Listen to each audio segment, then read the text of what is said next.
Oh yeah, yeah, that thing all apart. Was it a custom cage or something that you like? It was a 10 Soldiers, Okay. just pre-bent cage. Awesome. The only wiring harness we left in it was the PCM harness.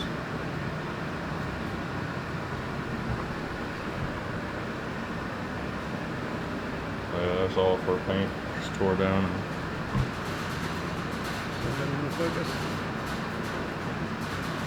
That's awesome.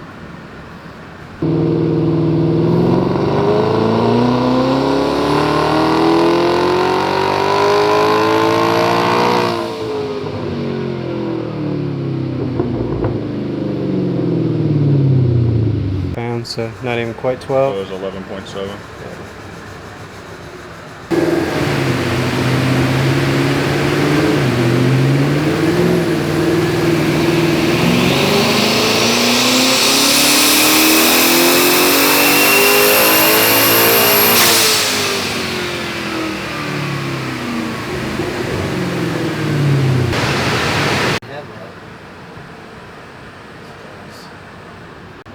Do you do anything as far as like trying to get weight out of it? Not really. I mean, did the seats and the rear seat delete thing, and the trunk's all gutted.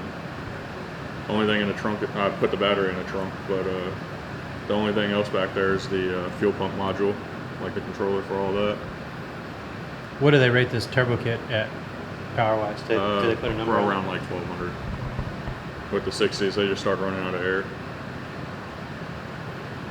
It's kind of like the limit on like the whole setup. I think they don't really advise pushing the motors with the rod pistons much past like 1200. I was just about to ask what's going to be your weak link at this point, but sometimes some guys run it forever like that, and then some guys they'll crack at 800, and it's just a roll of the dice, I guess. But yeah, that's what I try to explain to some people. You can do 50 of the same setup, and yep. 48 of them have no problems, and then 2 of them just break for no reason. Yep.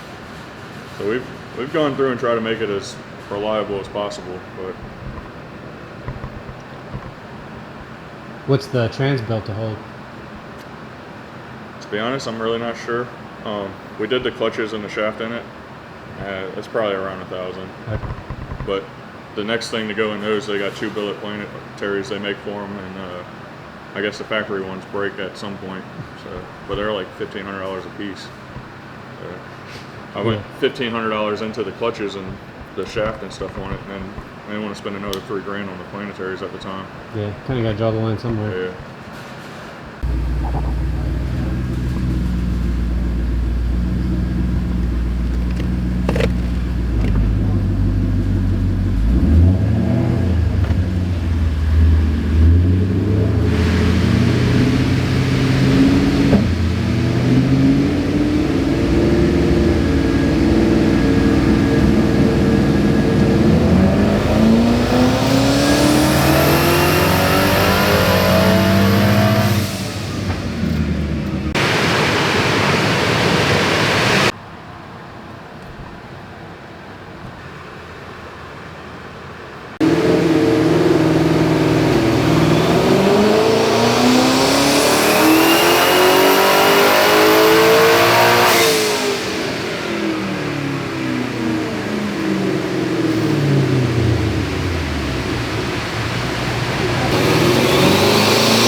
Yes, that thing was screaming.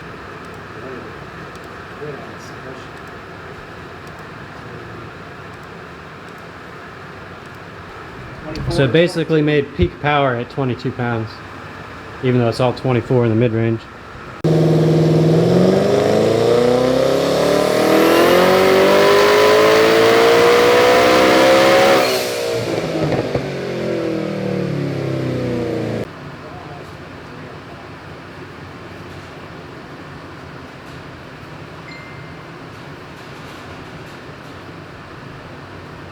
What do you want to do? You want to keep trying to turn it up a little more? If he's good with it, I'm good with it. But I'm happy with that number.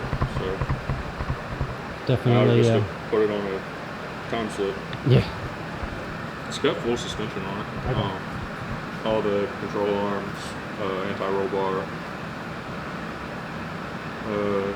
the Viking shocks and strange struts, Awesome. all the drag springs and stuff. Should be ready to go. Just Went out last year, wasn't making any boost off the line. We built like a pound or two. And I was cutting like 1.4, 1.56s with it. So, how quick have you been with it so far? we were just trying to we tried to dial into 60 foot like every time we went to the track, so we never ran it all the way. And this is the fastest thing I've ever had. So I think we started at like 8 pounds, and I think we ended up turning it up to like 12 or something. And I ran like a 9.5. Okay. It was like right around 150. What kind of power did it make then? I have no idea what it made on that, because it was tuned for like 17 or 18 at the time, and I just turned it down just to try to get used to the car going up. Yeah. So, Awesome. It's like every pass he turned up. When he knew it would stick on the 60, he kept trying. But still, pound and a half of boost, that's all it would leave on. Every time. He just turned the boost up a little more, a little more. yeah. I got to the point where I was getting so frustrated with it. We were playing with it in the driveway. I backed it out in the garage, and I was sitting there playing with it, and I just was like, well, maybe it's not enough RPM, and I kept cranking up the RPM on the two-step. I ended up turning the RPM up to like 45, and I guess you got to say something in the tune for it to, if it sees so much RPM for a certain amount of time and the car is not moving with any vehicle speed, it goes into limp mode and just kills everything. So it killed my line lock, my trans brake, and it shot into the side of the house. Yeah, I was like, yeah. Whoa. Yeah, I was sitting like beside it, and all of a sudden it came at it and fell back, That's knocked the crazy. air compressor over, almost knocked the bike over. Yeah, Shit. it was. I just thank God he got to the brake fast enough. Yeah, that's horrifying.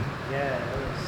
And then we played with it for like another month or two trying to figure out what it was, and it was just that Damn line hose. being in the wrong spot. That's crazy. In all the years I've been doing this, I've never seen that make any type of a difference. It's hard to believe.